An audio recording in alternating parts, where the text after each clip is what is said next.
Chelsea are aiming to sign Xavi Simons and Alejandro Garnacho before the window closes.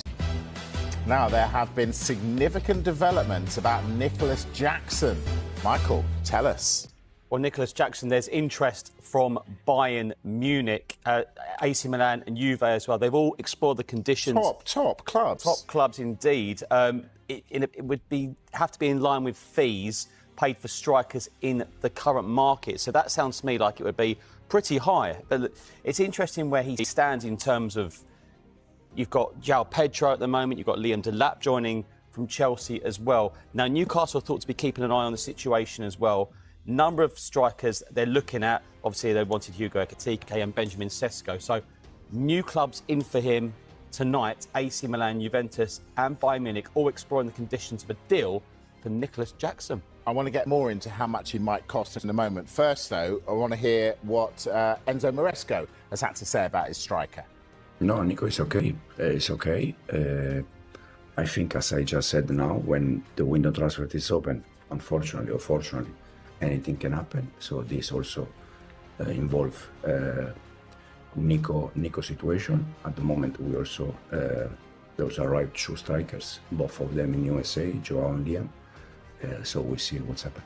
Until the window transfer is open, anything can happen in terms of player arrive, and then anything can happen in terms of player leave. Now, Mark, we've spoken a lot about how much Nicholas Jackson will cost. Michael just alluded to it. Are they going to get the 80 to 100 million that Chelsea have said they want?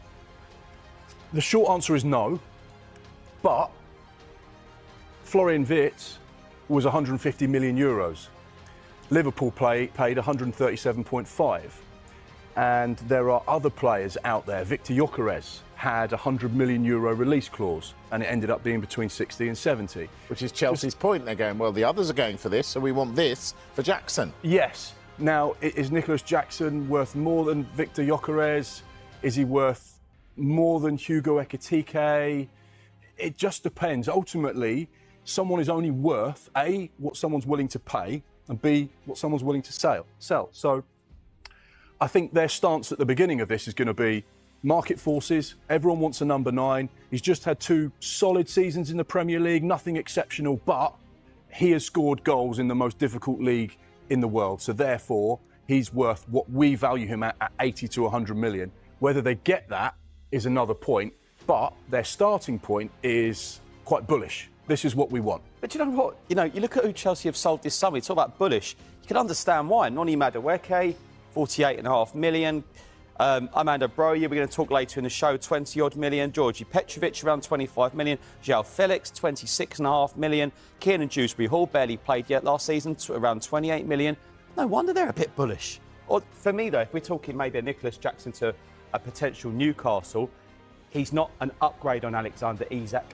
Absolutely not, but who is? But is he any different from Benjamin Sesko, who they were wanted? Numbers, stats-wise, Mark? Stats-wise, numbers-wise, no, they'd be very similar.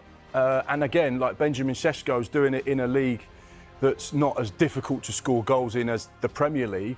And that adjustment period going into English football can always hit players hard at times. And Benjamin Sesko, like, I don't know, Rasmus Højlund, might struggle a little bit at first. Would it be fair to say Didier Drogba didn't quite have the impact at first, but then became a machine? Yeah. So therefore, you'd have to say, well, you don't know how this one's going to fall. But Chelsea are perfectly within their rights. They paid around £35 million for him. That was his release clause from when he came out of La Liga. So they're looking at it thinking, right, A, we're going to double our money, give or take, which is great business. B, we know that there are a lot of clubs that are desperate, absolutely desperate for a number 9, and there's very few, if any, out there now. We know that all the big hitters we were talking about on the 1st of June have now gone to their respective clubs. So he becomes more valuable as time goes on. Yeah, absolutely. Less of a gamble. He knows the language, he knows the league, he knows the country, he's settled. So therefore, these are all things in Chelsea's armoury that say, well, you know, these are all the gambles you don't have to take with this particular player. He's got 8 years left on his current Chelsea deal. So therefore, they hold the cards and they know that people need a number 9. If he was to leave Chelsea, he is banned for the opening day for his red card at Newcastle. We know Chelsea want Alejandro Garnacho. How much do United want for him? They want around £50 million. Now, that's interesting because obviously he's got bags of potential, but it's clear that he wants a fresh challenge. Ruben Amorim constantly says it, and Manchester United are now expecting formal offers for the Chelsea target. So, look, we did allude to it at the start of the show. People saying, goodness me, Man United are spending money. That is one player where you would get decent figure from. Yeah. Absolutely. Yeah, indeed. Sticking with Chelsea, Levi Colwill, we now know, is injured. Does that mean, Mark, Chelsea have to go into the market and get a defender?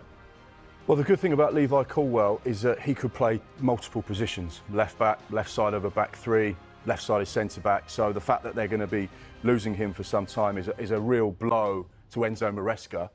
Chelsea's ability to find players, sign players and spend money in the transfer window is there for all to see. They've been very clever with their accounts, so they've got a lot of headroom when it comes to PSR. Do they want to go into the window?